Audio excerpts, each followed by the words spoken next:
మమ్ముని చుటకే సజనుండు సజీవుడాయే ఎదిరింపలేదెవరే లేదే కపటము నోట ఎదిరింపలేదెవరే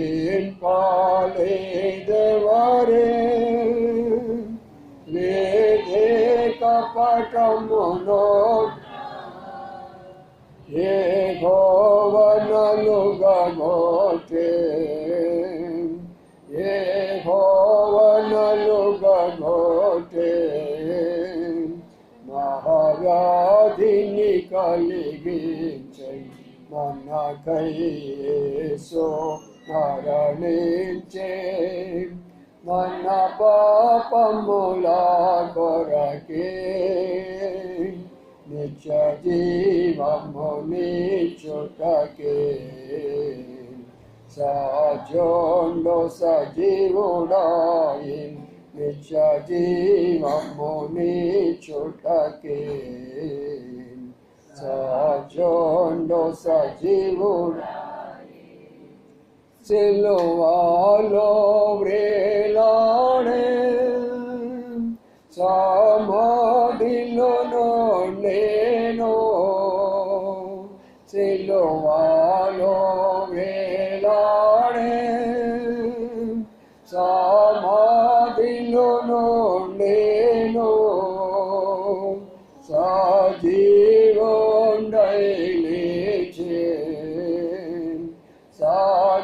సజీవుండై లేచే స్తోత్రము హల్లెలూయా మనకై యేసు మరణించే మన పాపముల కొరకే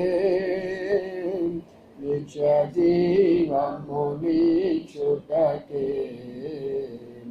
సజనుండు సజీవుడాయే నిత్య జీవమునిచ్చుటకే సజనుండు సజీవుడాయే. రెండు సమయంలో ఈ యొక్క గృహం కొరకై సోదరి మరి మన రమా గారు వారి కుటుంబాన్ని ప్రభు ఇంతవరకు కాపాడి సంవత్సరం అంతా భద్రపరిచినారు. అక్కడ నా బిడ్డల కొరకై మరి తనకు కూడా ప్రభు నూతన సంవత్సరాన్ని ఇస్తుంటున్నాడు. ఆ సందర్భంగా కూడా మరి ఇక్కడ ఉన్నటువంటి అమ్మాయి బేబీ తర్వాత జోనాథన్ బ్రదరు వాళ్ళని కూడా సంవత్సరం అంతా ప్రభు కాపాడి భద్రపరిచాడు. కుమారుడు కుమారు యొక్క మరి పుట్టుక రోజున సందర్భముగా తేజ పుట్టుక సందర్భముగా ఏర్పాటు చేయబడినటువంటి కుటుంబం యొక్క ప్రత్యేకమైన కోరికను బట్టి ప్రభుని స్తుతిస్తున్నాం. ఇంతవరకు పాటల్లో సహాయకున్నారు. సందర్భంలో కొన్ని మాటలు చదువుకొని ప్రార్థించి ధ్యానించి తదుపరి కార్యక్రమంపై ముందుకు వెళ్ళిపోదాం. రండి చూద్దాము. లూకాసు వార్త ఒక మాట చదువుకుందాం. లూకాసు వార్త 2వ అధ్యాయం. లూకాసు వార్త 2వ అధ్యాయము 8వ వచనం నుంచి నేను చదువుతాను వినండి. లూకాసు వార్త 2వ అధ్యాయం 8వ వచనం నుంచి నేను చదువుతాను వినండి. ఆ దేశంలో కొందరు గొర్రెల కాపరులు పొలంలో ఉండి రాత్రి వేళ తమ మందును కాసుకుంటుండగా ప్రభుదూత వారి వద్దకు వచ్చి నిలిచెను. ప్రభు మహిమ వారి చుట్టూ ప్రకాశించినందున వారు మిక్కిలి భయపడి, అయితే ఆ దూత భయపడుకుడి, ఇదిగో ప్రజలందరికీ కలుగుబోవు మహా సంతోషకర స్వార్థమాను నేను మీకు తెలియచేస్తున్నాను. దావీదు పట్టణమందు నేడు రక్షకుడు మీ కొరకై పుట్టి ఉన్నాడు, ఈయన ప్రభువైన క్రీస్తు. దానికిదే మీ కానవాలు, ఒక శిశువు పొత్తిగుడ్డలతో చుట్టబడి ఒక తొట్టిలో పట్టుబడినట్టు మీరు చూచుదరని వారితో చెప్పాను. వెంటనే పరలోక సైన్య సమూహం ఆ దూతతో కూడా నుండి సర్వోన్నతమైన స్థలంలో దేవునికి మహిమయు ఆయనకిష్టులైన మనుషులకు భూమి మీద సమాధానము కలుగుగాకని దేవునికి స్తోత్రము చేయుచుండెను. చాలు, ప్రార్థన చేసుకుందాం. ప్రేంగళ మా పడవ తండ్రి, నమ్మకమైన మా దేవానికి స్తోత్రాలు చెల్లించుకుంటున్నాం. ఈ రాత్రి కాల సమయంలో మీ ఘనమైన శ్రేష్టమైన పరిశుద్ధమైన నామాన్ని బట్టి మీకు స్తోత్రాలు.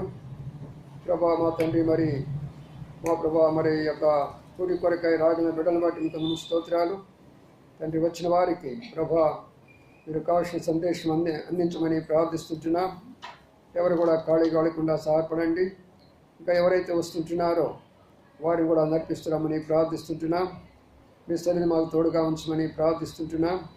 మీ దాసుని అభిషేకించమని ప్రార్థిస్తుంటున్నాం.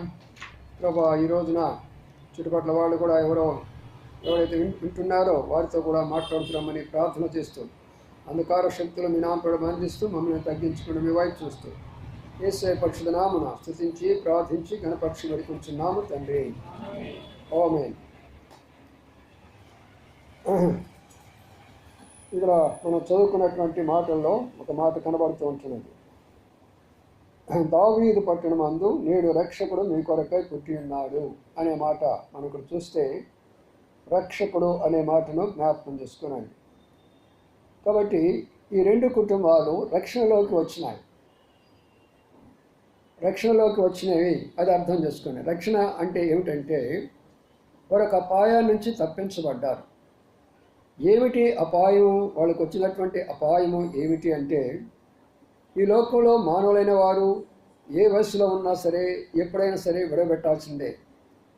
విడిచిపెట్టిన తర్వాత ఈ లోకం నుంచి విడిచిపెట్టిన తర్వాత ఏ దేవుడైతే మనల్ని ఈ లోకానికి పంపించాడో ఆ దేవుని దగ్గరికి పోయినప్పుడు వారి లోకములో జీవించిన విధానాన్ని మొత్తము కూడా ఆయన అడుగుతాడు. వారు చేసిన మంచి కార్యాలు, వారు చేసిన చెడ్డ కార్యాల గురించి అడిగి వారిలో ఉన్నటువంటి మంచి కార్యాలను బట్టి పరలోకము లేక స్వర్గాన్ని పంపిస్తాడు. వారిలో ఉన్నటువంటి చెడు కార్యాలను బట్టి నరకము లేక అగ్నిగుండాన్ని పంపిస్తాడు. అయితే ఈ రెండు కుటుంబాలు తప్పించుకున్నాయి.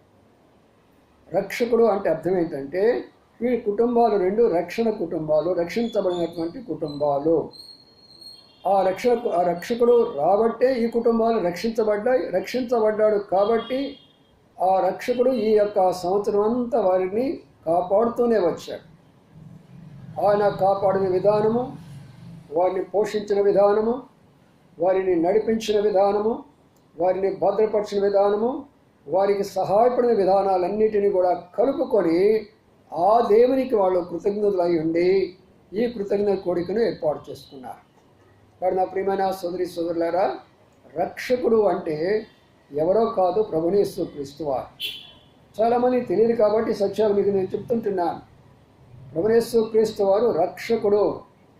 కొంతమంది అంటారు, ఈయన రక్షకుడు మాకు కాదు కదా, ఈ రక్షకుడు ఇతర దేశాలకు కదా, ఈ రక్షకుడు వేరే వారు కొరకాయి కదా, మాకు కాదు కదా అంటున్నారు. అక్కడ ఉన్న మాట చూడండి ఏముందంటే, ఆయన చెప్పిన మాటలు ఏముందంటే, ప్రజలందరికీ కలుగుబోవు మహా సంతోషకరమైన. ప్రజలందరూ ఉన్నారా? కొందరని ఉందా? అందరని ఉంది. కాబట్టి ఈ యొక్క నేను చెప్పేటటువంటి మాటలు మతాన్ని గురించి నేను ఇక్కడ మాట్లాడటం లేదు, దేవుని గురించి నేను ఇక్కడ మాట్లాడటం లేదు. నేను మాట్లాడేటటువంటి మాటలు ప్రతి అర్థం చేసుకోనండి. ఈ ప్రజలందరికీ సంతోషకరమైనటువంటి ఒక మాటను నేను చెప్పడానికి ఇంత దూరం వచ్చాను. రెండవది అక్కడ ఏమంటే భూమి మీద సమాధానం అనే మాట కనబడుతుంది. కాబట్టి ఈనాడు మనం లోకములో చూస్తే ప్రతి ఒక్క మానవుడు ఈ రెంటినే కోరుకుంటారు. ఒకటేమో సంతోషము, రెండేమో సమాధానము. ఇప్పుడు కానీ మనం కానీ ఆ యొక్క ఇప్పుడు పెట్టారు కదా, ఇంటింటికి తిరిగి రకరకాలైనటువంటి యొక్క సెన్సస్ పెట్టారు కదా, ఆ సెన్సస్ ప్రకారము ప్రతి గృహం దగ్గరికి వెళ్ళి మనం తీసుకున్నటువంటి లెక్కలు ఏంటంటే ఎంతమంది మీ గృహంలో సంతోషంగా ఉన్నారు, ఎంతమంది మీ గృహంలో మరి సమాధానంగా ఉన్నారని కానీ లెక్కలు కానీ తీస్తే 90% ఫెయిల్ అయిపోతుంది. 90% ఫెయిల్ అయిపోతుంది. ఎందుకంటే ప్రతి ఒక్కరికి తెలుసు వారి యొక్క గృహం యొక్క పరిస్థితులన్నీ కూడా. అందుకనే ప్రియులారా, ప్రభువైన యేసుక్రీస్తు వారి లోకానికి వచ్చినటువంటి దేశంలో ఉన్నటువంటి రెండు విషయాల్లో ఒకటేమో సంతోషము, రెండు సమాధానము. కానీ మేము ప్రకటించినటువంటి ఈ సువార్త లేక మేము చెప్పేటటువంటి ఈ మాటలు ఏదో ఒక దేవాలయాల గురించి లేక ఒక గుడిని గురించి లేక ఏదో ఒక మరి దీని గురించి చెప్పడానికి మేము ఇక్కడ రాలేదు. ప్రజలందరికీ సంతోషకరమైనటువంటిది. అందరికీ సంతోషకరంగా ఉండాలనే ఉద్దేశం, అందరికీ సమాధానకరంగా ఉండాలనే ఉద్దేశంతో మనము ఈ యొక్క కూడికను ఇప్పుడు ఏర్పాటు చేసుకున్నాము. కాబట్టి దీన్ని అర్థం చేసుకుందాం. ప్రతి ఒక్కరు కూడా అర్థం చేసుకోనండి. దీనిలో ఉన్నటువంటి సత్యాన్ని మనం గమనించుకొని ఈ రెండిని మనం పొందుకొని పోదాం. ఇక్కడి నుంచి వెళ్ళక మునుపు ఆ సంతోషం మనం ఎలాగ పొందుతామో, ఆ సమాధానం మనం ఎలాగ పొందుకుంటామో ఈ మాటలు విన్న తర్వాత, దానికి మనం విధేయత చూపించిన తర్వాత దేవుడు ఆ కార్యము మన మధ్యలో జరిగిస్తాడు. రండి ఇప్పుడు మనం చూద్దాం. ఇక్కడ చూసినట్లయితే ఇక్కడ ఎవరికి కనబడుతున్నాడు అని మొట్టమొదటిగా ఇక్కడ చూద్దాం. నేడు అంటంలో ఉద్దేశం ఏంటంటే, మొట్టమొదటిగా ఆ పరలోకంలో ఉన్నటువంటి దేవదూత భూలోకానికి వచ్చి సామాన్యమైనటువంటి గొర్రెలను కాసుకునే వారికి ఈ సందేశం ఇస్తూ ఉంటున్నారు. నా ప్రియమైనటువంటి సోదరి సోదరులారా, మొదటి యొక్క తలంపు ఏంటంటే దేవదూత, దేవునికి దూత లేక దేవునికి సేవకుడు, దేవునికి పరిచారకుడు అనే మాట ఉన్నది. అర్థం చేసుకోనండి. దేవునికి దూత కాబట్టి దేవదూత అనే మాట కనబడుతుంది. మనుష్యులమే అనగా మనం మనుషులందరం కూడా కనబడుతున్నాం కాబట్టి మనుషులమే అని అన్నారు. పక్షులన్నీ కనబడుతున్నాయి కాబట్టి పక్షులు అని అన్నారు. జంతువులు అంటే జంతువులు కనబడుతున్నాయి కాబట్టి జంతువులు అని అన్నారు. ఇవన్నీ కూడా మనకు స్పష్టంగా కళ్ళతో చూస్తున్నాం. ఇప్పుడు ఒక మాట కనబడుతుంది. అదేమిటంటే రాక్షసులు అనే మాట. రాక్షసులు అనేవారు ఎక్కడైనా ఎవరైనా ఎప్పుడైనా చూశారంటే చూడలేదు, అలాంటి వారు లేరు. అందుకనే అలాంటి యొక్క లేనటువంటి వాటి మీద నమ్మకం ఉంచుకోకండి. ఎక్కడో రాక్షసులు ఉన్నారు, మమ్మల్ని పట్టుకుంటారు, మా గృహాల్లోకి వస్తారు, మమ్మల్ని పీడిస్తారు, మమ్మల్ని అట్లా చేస్తారు, మమ్మల్ని ఎట్లా చేస్తారు అనేటువంటి యొక్క ఆ కాన్సెప్ట్ మీ మనసులో తీసేయండి. మానవులు మాత్రమే ఉన్నారు కానీ రాక్షసులు లేరు. దేవుడు ఉన్నాడు కానీ దేవుని యొక్క దూతలు ఉన్నారు. అంతేకాని వేరే కాన్సెప్ట్ అనేది ఎక్కడ కూడా లేనే లేదు. అందుకని ఇక్కడ ఉన్న మాట ఏంటంటే ప్రజలందరికీ కలుగు అనే మాట చెప్పాడు కానీ రాక్షసులందరికీ అనేది మాట చెప్పలేదు ఆయన. లేక పక్షులందరికీ అనే మాట చెప్పలే అక్కడ, లేక మృగాలనే మాటకి అక్కడ చెప్పలే అక్కడ. ఎందుకంటే పక్షుల్లో ఐక్యత ఉంటుంది, పశువుల్లో ఐక్యత ఉంటుంది, జంతువుల్లో ఐక్యత ఉంటుంది, సమస్తమైనటువంటి జీవరాశుల్లో ఐక్యత ఉంటుంది. వారిలో ఐక్యత ఉంటుంది, అందుకనే సంతోషంగా ఉంటాయి. వాటిలో ఐక్యత ఉంటుంది, అందుకనే సమాధానం ఉంటాయి. మానవులకి ఐక్యత లేదు.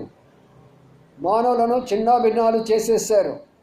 దేవుడిచ్చినటువంటి జ్ఞానం చేత మానవులే చిన్న భిన్నాలు చేసుకొని ఇదంతా కూడా చెదిరిపోయిపోయి ఐక్యత లేకుండా, సమాధానం లేకుండా, సంతోషం లేకుండా ఈ రోజున జీవిస్తూ ఉంటున్నారు. అందుకనే ఈ యొక్క లోతైన సత్యాన్ని ప్రభు మనకు తెలియచేయాలనే ఉద్దేశంతో ఈరోజు నీ మాట చెప్తూ ఉంటున్నాను. నేను ఎందుకు ఈ కాపులు ప్రత్యక్షమయ్యాను అంటే వారు సామాన్యమైన ప్రజలు, వారు సామాన్యమైనటువంటి జనులు, వారు కాపరులు అనగా గొర్రెలను కాసుకునేటటువంటి వాళ్ళు చదువు లేనటువంటి వారు పేదవారు వాళ్ళు.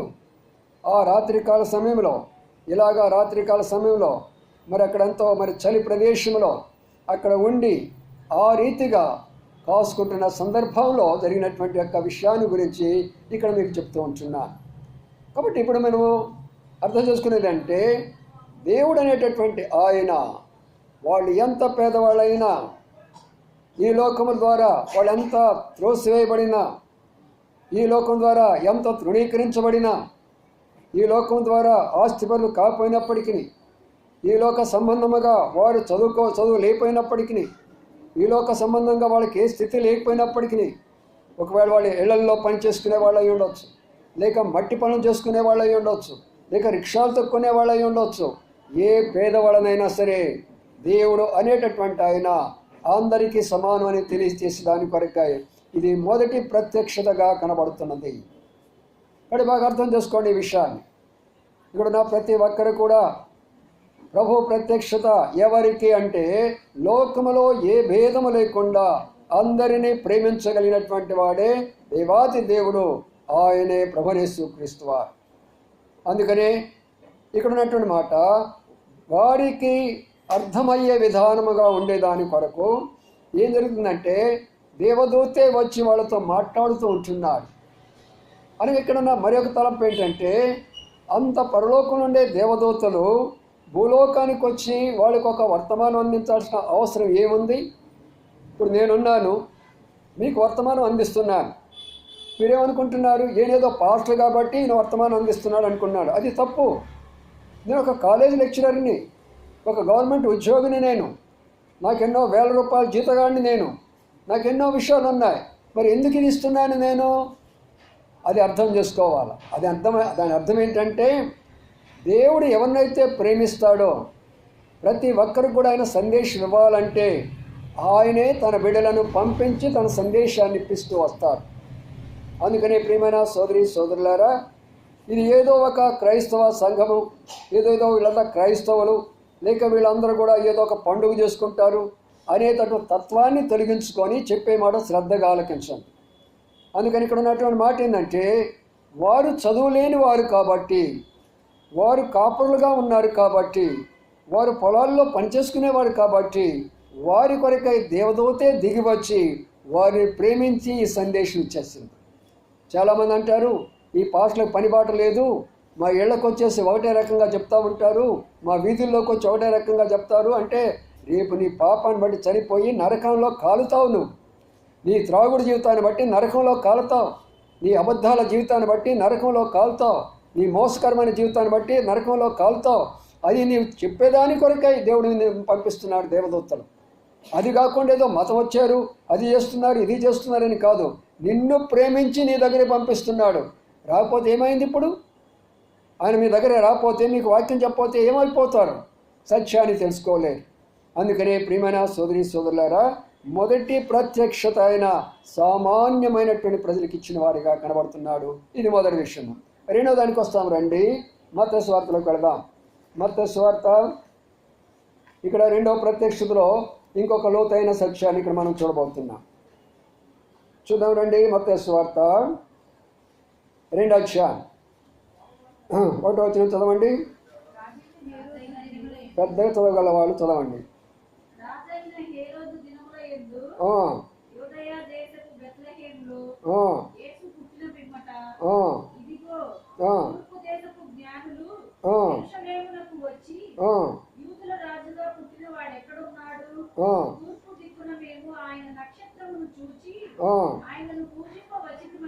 చాలు, ఇక్కడ ఉన్న మాటను గమనించండి. ఇక్కడ రెండవ ప్రత్యక్షత మనం ఇక్కడ చూస్తుంటున్నాం. ఇక్కడ ఏ ప్రత్యక్షత? దేవదూత దిగి రావటంలా. ఇక్కడ దేవదూత దిగవలసినటువంటి అవసరం ఇక్కడ కనబడటంలా. ఇక్కడ ఏ ప్రత్యక్షత కనబడుతుందంటే, ఆకాశములో నక్షత్రము కనబడుతుంది. ఆకాశములో నక్షత్రము కనబడుతుంది. అందుకని మనం జ్ఞాపకం చేసుకునేదంటే, నక్షత్రాల్లో చాలా గొప్ప విషయాలు ఉన్నాయి, చంద్రుడిలో చాలా గొప్ప విషయాలు ఉన్నాయి, సూర్యుడిలో చాలా గొప్ప విషయాలు ఉన్నాయి. అయితే ఇప్పుడు ఆ సూర్యచంద్ర నక్షత్రాల్లో ఉన్నటువంటి యొక్క సత్యాలు తెలుసుకొని వాటిని పూజించడం మొదలుపెట్టారు. వాటిని మన కొరకు ఉపయోగకరంగా ఇచ్చాడు, కానీ వాటిని పూజించమని చెప్పలా. చూడండి, ఆదికాండంలోకి వద్దాం. ఆదికాండంలోకి వస్తే ఒక మాట అక్కడ మనం జ్ఞాపకం చేసుకున్నాం. ఆదికాండము చూడండి, 1వ అధ్యాయం 14 వచ్చింది చదవండి.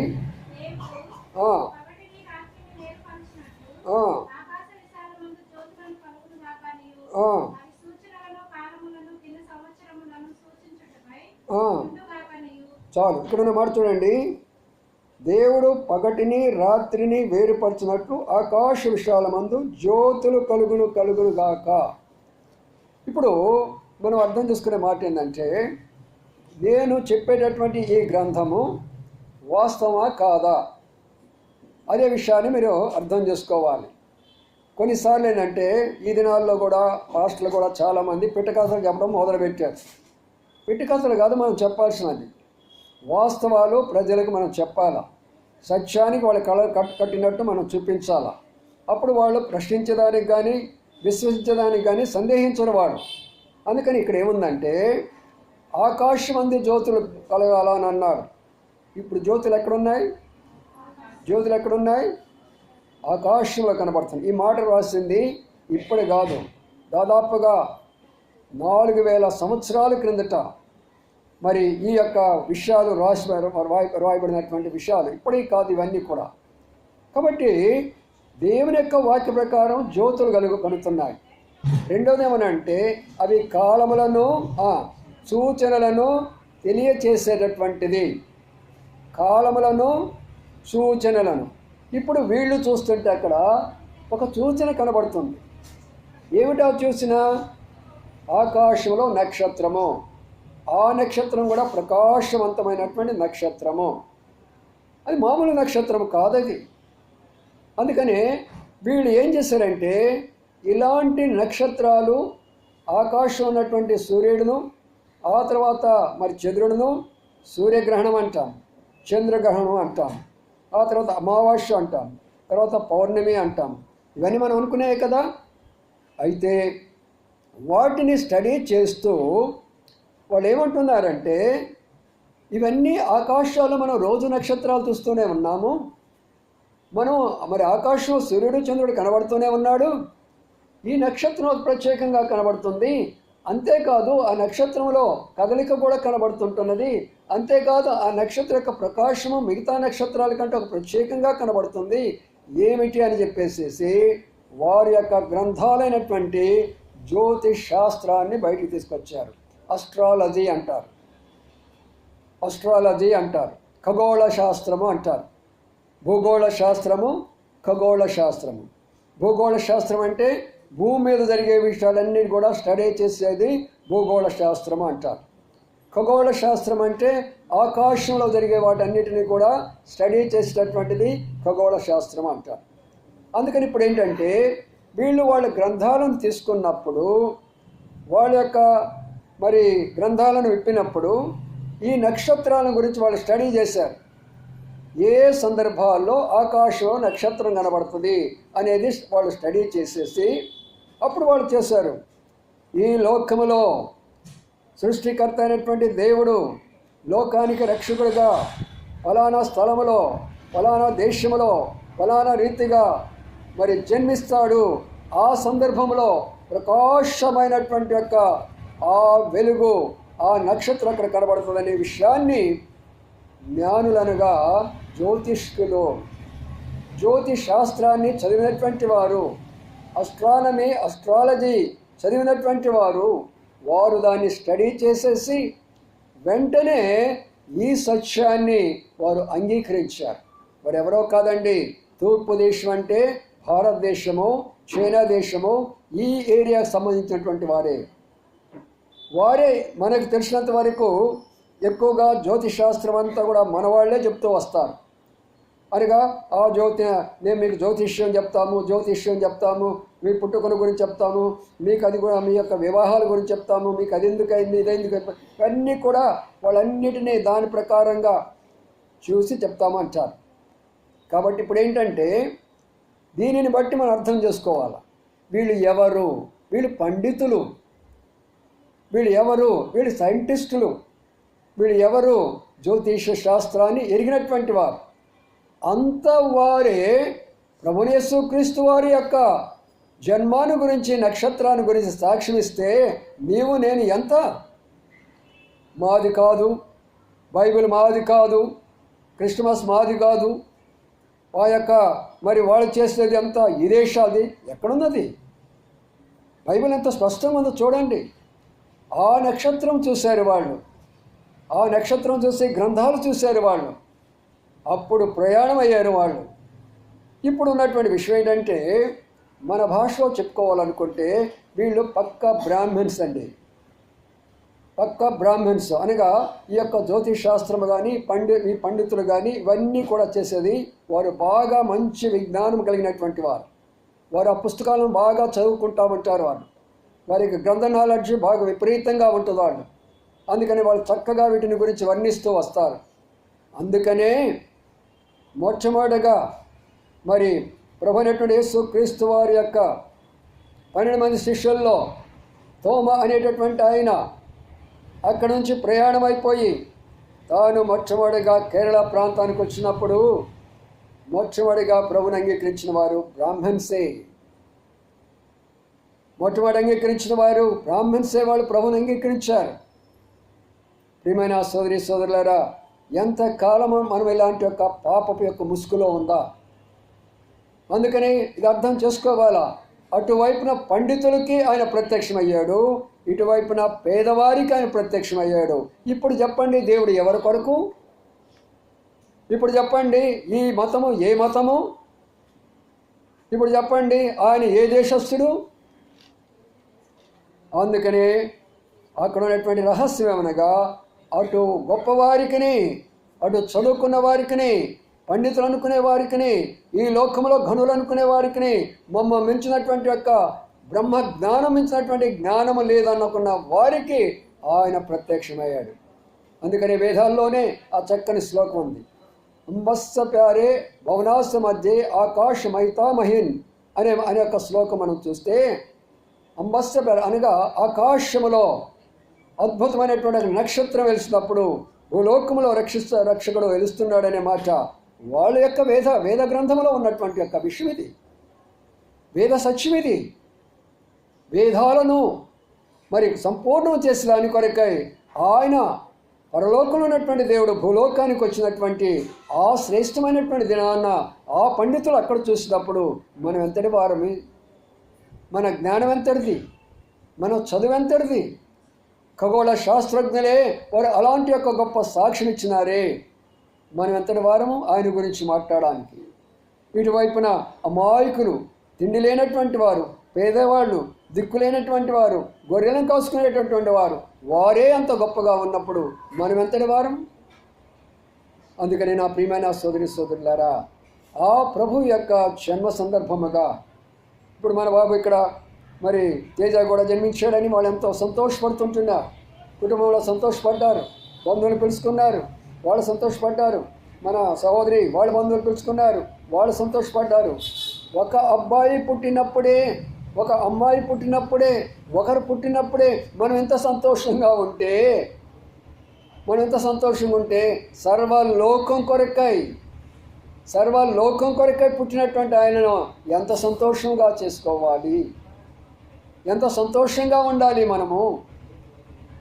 అందుకనే ఈ మాటలు విన్నటువంటి మనం అందరం కూడా ఈ రెండు రహస్యాలు మనం జ్ఞాపకం చేసుకున్నాం. చాలా కాలం క్రింద ఒక ఆయన పండితుడు ఉన్నాడు. ఆయన చాలా వేద పుస్తకాలు, చాలా అన్ని గ్రంథాలు చదవడం మొదలుపెట్టాడు. అన్ని మతాల గ్రంథాలు చదవడం మొదలుపెట్టాడు. అవి చదివాడు, ఇవి చదివాడు, అవి చదివాడు. చాలా గ్రంథాలు చదివాడు. మహా పేరు మోసినటువంటి పండితుడు ఆయన, సామాన్యుడు కాదండి. ఆయన అంతా అయిపోయిన తర్వాత ఆయన స్నేహితులు వచ్చాడట.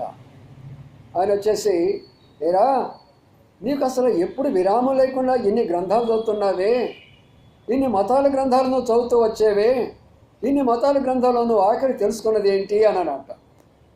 అప్పుడు ఆ పండితుడు చెప్పిన మాట ఏంటంటే, నేను ఎన్ని గ్రంథాలు చదివేనో, ఎంత సత్యాన్వేషణ చేశానో నేను రెండు విషయాలు నేను కనుక్కున్నాను.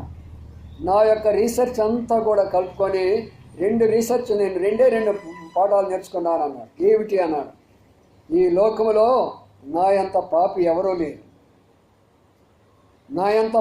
ఎవరూ లేరు ఈ లోకములో. అదేంట్రా ఆ మాట అంటున్నావు?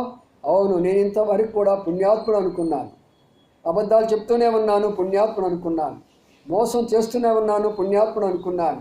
జనాలకు మభ్యపెట్టేసి అనేకమైనటువంటి యొక్క నా మార్గంలో నడిపిస్తూ వచ్చాను, పుణ్యాత్ముడు అనుకున్నాను. ఎంత తప్పు చేశానో ఈనాడు నాకు తెలుస్తున్నది.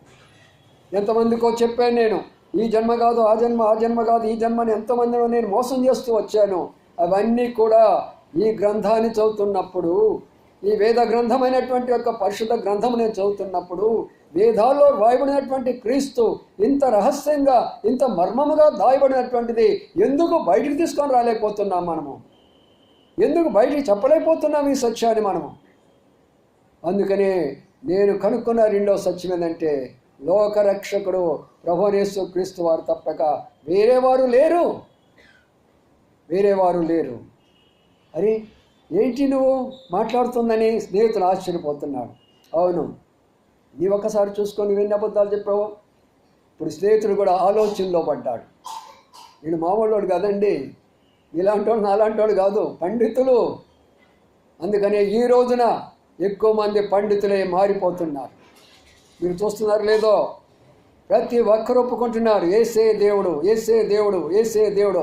ఎందుకంటే బైబిల్లో ఉన్నది, ఒకనొక రోజు వస్తే ప్రపంచం అంతా కూడా యేసు క్రీస్తు నామం పేరిట మోకాళ్ళు ఊనాల్సిందే.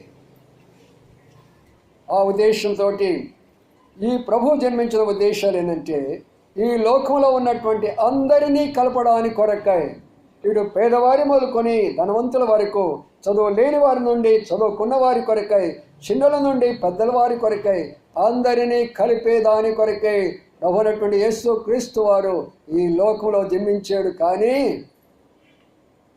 క్రిస్మస్ పండగ చేసుకొని ఏమని కేకులు కోసుకొని ఇంకేంటి మనకు తెలుసు కదా, అవన్నీ కూడా దాని కొరకు నేను జన్మించింది.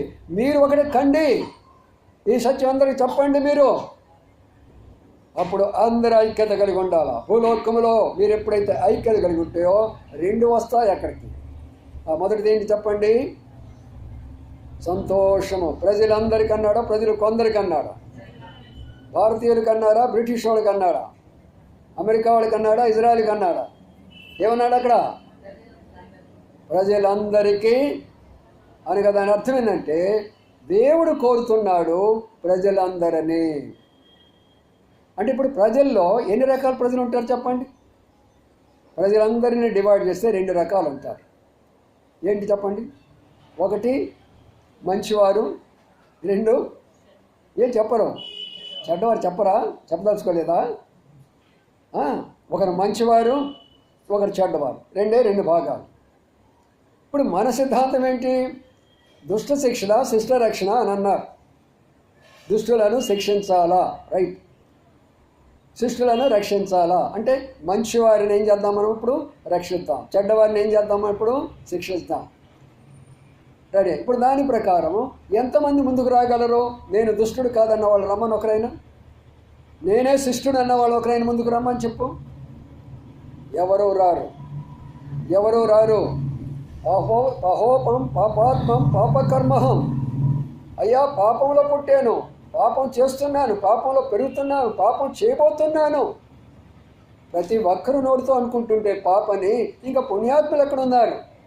అందుకొరకు ఏమంటే తెలుసా, నువ్వు పుణ్యం చేయమంటే దాన ధర్మం చేయి, ఆ పని చేసేసి అన్నదానం చేయి, గోదానం చేయి, భూదానం చేయి, వస్త్రదానం చేయి, అన్ని దానాలు చేయి. లంచం తీసుకుంటుండు, అబద్ధాలు చెప్తుండు, మోసాలు చేసుకుండు, కోట్లు సంపాదిండు, దానం సంపాదించే పుణ్యం అవుతావు. అక్కడికి పోవు నీవు. పుణ్యాలు ఆ రీతిగా కాదు, నీతిగా సంపాదించి 10 మందికి పెట్టు, నీతిగా సంపాదించి 5గురికి పెట్టు. నేను అందుకని కృతజ్ఞ కొడుకులు కూడా నేను చెప్పాను, అప్పులు చేసి కృతజ్ఞ కొడుకులో భోజనాలు పెట్టొద్దు మీరు. ఆ భోజనాలు కూడా సామాన్యంగా మీ శక్తికి మించకుండా పెట్టొద్దు మీరు. మీరు ఎంత పెట్టినా బైబిల్ ఒక మాట ఉన్నది, ఎవరైతే మీ ఇంటికి వస్తారో గిన్నెడు చన్నీళ్ళు ఇస్తే చాలు, వాళ్ళకి ఆ ప్రతిఫలం నేను ఇస్తానన్నాడు. అది చాలు మనకు. కాబట్టి ప్రియమైన సోదరి సోదరులారా, ఈ మాటలు ఎందుకు చెప్తున్నానంటే, ప్రభు వచ్చిన ఉద్దేశం ఏమిటి? ఈ లోకంలో ఎవరెవరో చెదిరిపోయినారో వారందరూ కూడా కలవడానికి వచ్చాడు. అందుకని ఇది మొదటి విషయాన్ని చెప్తూ వచ్చాను. ఇప్పుడు రెండవ దానికి వెళ్ళిపోతాను. రెండవ దానికి వెళ్దాం, చూద్దాం రండి. లూకా సువార్తలోకి వెళ్ళిపోదాం, సమయం కొంచెంగా ఉంది. లూకా సువార్త 2వ అధ్యాయంలోకి వెళ్ళిపోదాం. ఇప్పుడు ఒక మాటను మనం గమనిస్తున్నట్లయితే, అక్కడ ఈ మాట చెప్పాడు, చూడండి ఏమన్నదో. 12వ చదవండమ్మా. దానికిదే మీ కానవాలు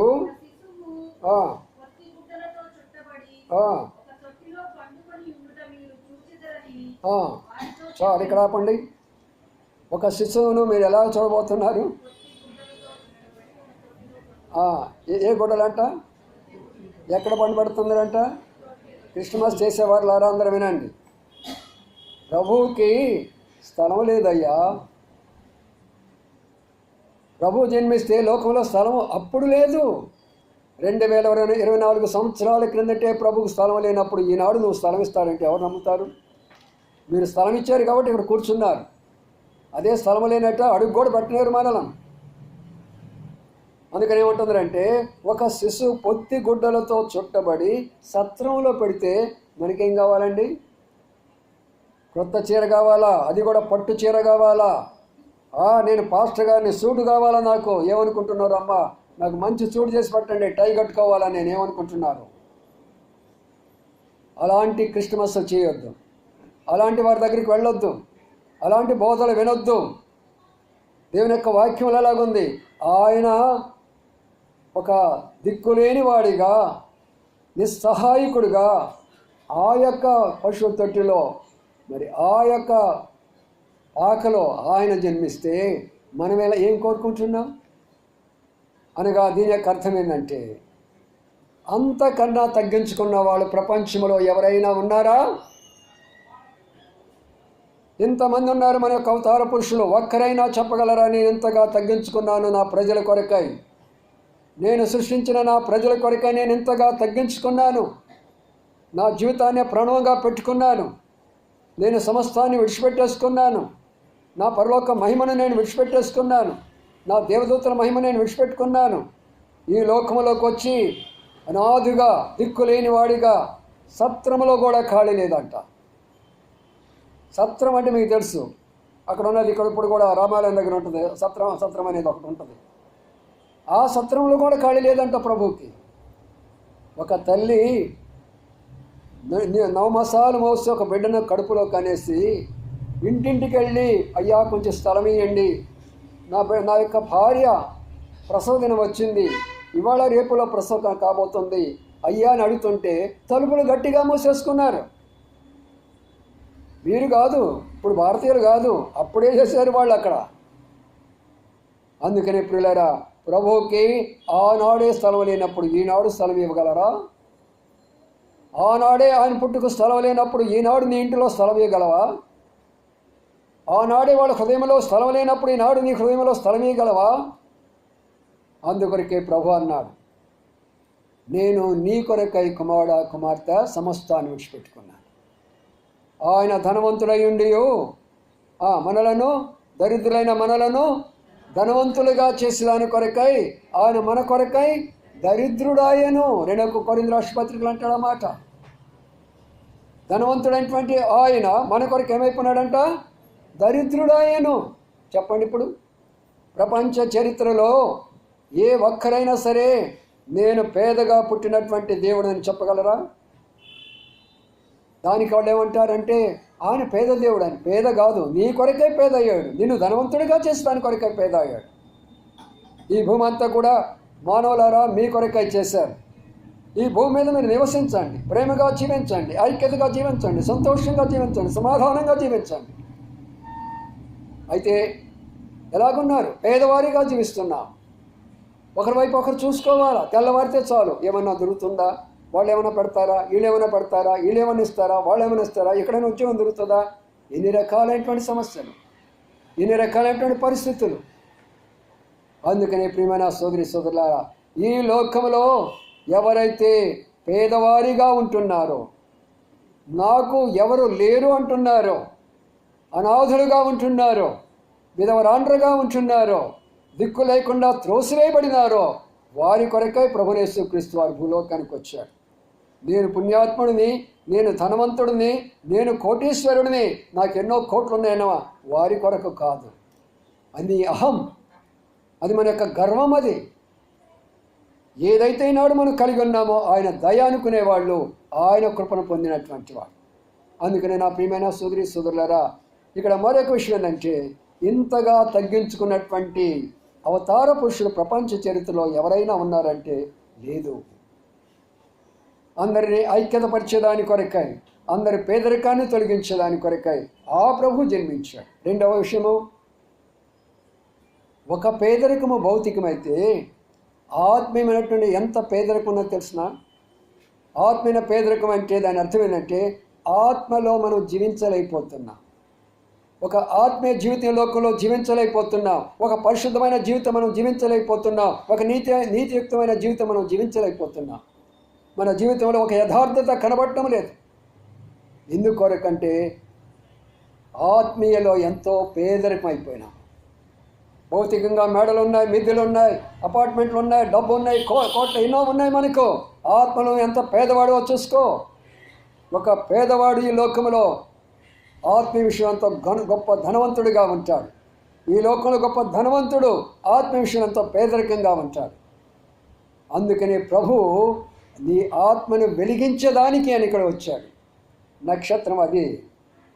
ఆ నక్షత్రం వెలుగు నీ హృదయంలో పడితే నీలో ఉన్న చీకటి పోతుంది. నీలో ఉన్నటువంటి చీకటంతా దూరం అయిపోతుంది. అందుకనే ప్రియమైన సోదరి సోదరులారా, ఆ ప్రభువారు మనకు ఆత్మీయ జ్ఞానం ఇచ్చేదాని కొరకే ఈ లోకానికి వచ్చాడు. అసతోమ సద్గమయ అంటే, అయ్యా నేను చేసినంత సత్యమైన అయ్యా, నన్ను సత్యములోకి నడిపించయ్యా. తమసోమ జ్యోతిర్గమయ, అయ్యా నేను చీకటిలో ఉన్నానయ్యా, వెలుగులోకి నడిపించయ్యా. మృత్యోర్మ అమృతంగమయ, అయ్యా మాణిస్తే నేను యమలోకానికి వెళతానయ్యా, నన్ను పరలోకానికి తీసుకెళ్ళే మార్గం చూపించయ్యా. యోహాను సువార్త 14 ప్రభు అన్నాడు, మానవులారా నన్ను ఒక దేవుడిగా అనుకుంటున్నారు, మానవుడిగా నన్ను మతం అనుకుంటున్నారు, నాకు అనేక విధాలుగా మీరు నన్ను ఈ రీతిగా అనుకుంటున్నారు, కానీ నేను పరలోకానికి వెళ్ళే నేనే నీకు మార్గాన్ని, నేనే పరలోకానికి వెళ్ళి నీకు ఒక సత్యాన్ని, నేనే నేను పరలోకానికి తీసుకెళ్ళేటట్టు ఒక జీవాన్ని నేనే అని చెప్తూ వచ్చాడు. నా ప్రియమైన సోదరి సోదరులారా, అర్థం చేసుకోనండి, మనోనేత్రాలు వెలిగించుకోనండి, సత్యాన్ని తెలుసుకోనండి. లేకపోతే చనిపోతే ఈ లోకం అంతా మాయ. ఎవరు కూడా నీతో రారు. నీ సొంత భర్తలు కూడా విడిచిపెడతారు, నీ సొంత బంధువులు కూడా విడిచిపెడతారు. నీ భార్య ఆరోగ్యం ఉన్నంతసేపు ఉంటావు, భార్యకి ఆరోగ్యం కలిగితే విడిచిపెట్టేసేస్తావు. నీ భర్త ఆరోగ్యం ఉన్నంతసేపు నువ్వు అలాగుంటావు, భర్తకి ఏదైనా వేరే ఒక రోగం వచ్చిందని విడిచిపెట్టేసేస్తావు. డబ్బు ఉన్నంతసేపు పిల్లలు నాన్న అమ్మ అంటూ ఉంటారు, డబ్బులు లేకపోతే అమ్మ నాన్న త్రోసివేసేస్తారు. అంతా మోసము. సత్యాన్ని తెలుసుకోనండి, ప్రవచన దేశాన్ని అంగీకరించండి, ఈరోజు ఆహ్వానించండి, మన హృదయాల్లోకి ఆయన వస్తాడు. రండి ఆ మాటలు చూసుకుందాం. మరొక మాట చూసుకొని మనం గమనిస్తాము, ఏముంటున్నాడు చూద్దాం. అక్కడ ఇక్కడ మాట చూస్తే 14 వచ్చిన ఏముందంటే, సర్వోన్నతమైన స్థలములలో ఆయనకిష్టులైన వారికి భూమి మీద అది నేర్చుకోండి బాగా. ఉదయం లేస్తే సాయంకాలం వరకు మా ఇంటిలో సమాధానం లేదు, మా రాజ్యంలో సమాధానం లేదు, మా దేశంలో సమాధానం లేదు, మా స్కూల్లో సమాధానం లేదు, మా కాలేజీలో సమాధానం లేదు, మా హాస్పిటల్లో సమాధానం లేదు. ఎక్కడుంటుంది సమాధానం? ఎందుకు లేదు సమాధానం? రాజకీయ నాయకులు ఎందుకు తీసుకురాలేకపోతున్న సమాధానం? పండితులు అనే వాళ్ళు ఎందుకు తీసుకురాలేకపోతున్న సమాధానం? పూజారులు అనుకునే వాళ్ళు ఎందుకు సమాధానం తీసుకొని రాలేకపోతున్నారు?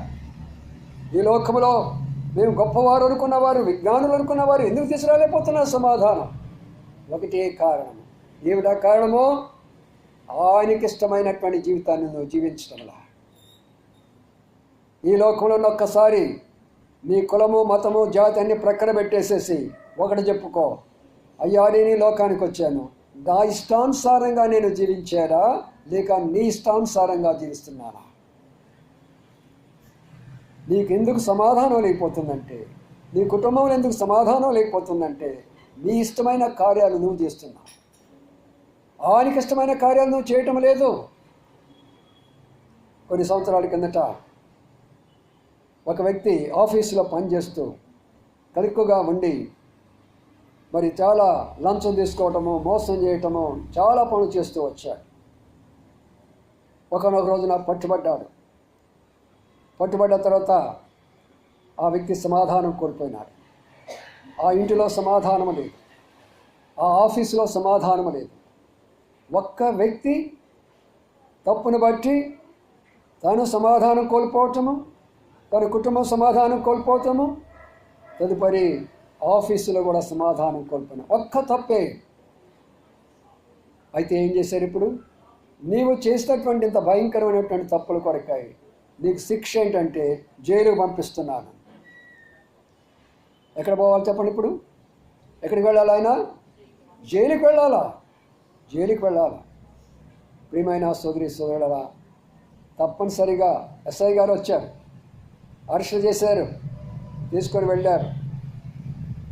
అక్కడ పై అధికారికి అందరికంటే ఉంటాడు కదా, డిఎస్పీ గారు హై స్థానంలో ఉంటాడు, వీళ్ళందరికంటే మించినటువంటి ఒక ఆయన ఉంటాడు. ఆయన దగ్గరికి వెళ్ళిపోయినారు.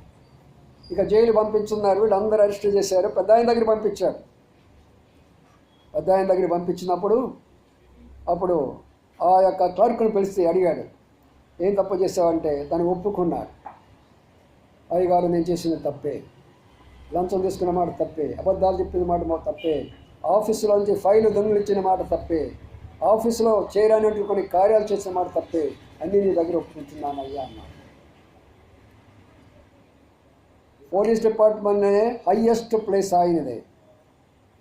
ఆయన చేతిలో ఉన్నది క్షమించడానికి కానీ జైలు పంపించడానికి కానీ. అప్పుడు ఆయన దగ్గరికి వెళ్ళేసి ఏమన్నాడంటే, సరే నీవన్నీ కూడా యథార్థంగా ఒప్పుకున్నావు కాబట్టి, ఏది కూడా దాచిపెట్టకుండా ఒప్పుకున్నావు కాబట్టి నాకున్న అధికార ప్రకారం నిన్ను శిక్షించను నేను. ఇక మీద చేయకుండా ఉంటావా నువ్వు? అయ్యా నువ్వు నాకు కానీ అలాంటి అవకాశం ఇచ్చి చేయనయ్యా నేను. ఆశ్చర్యపోయినారా? అందరూ ఆశ్చర్యపోతున్నారు. అప్పుడు ఒకరు అడిగారు, అయ్యగారు ఆయన్ని మీరు ఎందుకు క్షమించారు అని అన్నాడు. ఆయన ఎందుకు మీరు క్షమించారంటే, వీడికంటే దొంగోడు నేనే ఇక్కడ అన్నాడు. వీడికంటే అందరికంటే మోసం చేసినవాడు నేనే, వీడికంటే ఎక్కువ పనులు చేసినటువంటి వాడు మోసం చేసే నా పైన అధికారి నన్ను క్షమించినప్పుడు నేను ఈయన ఎందుకు క్షమించను? నేను క్షమాపణ హృదయం అనేది ఎప్పుడైతే వస్తుందో సమాధానం ఉంటుంది.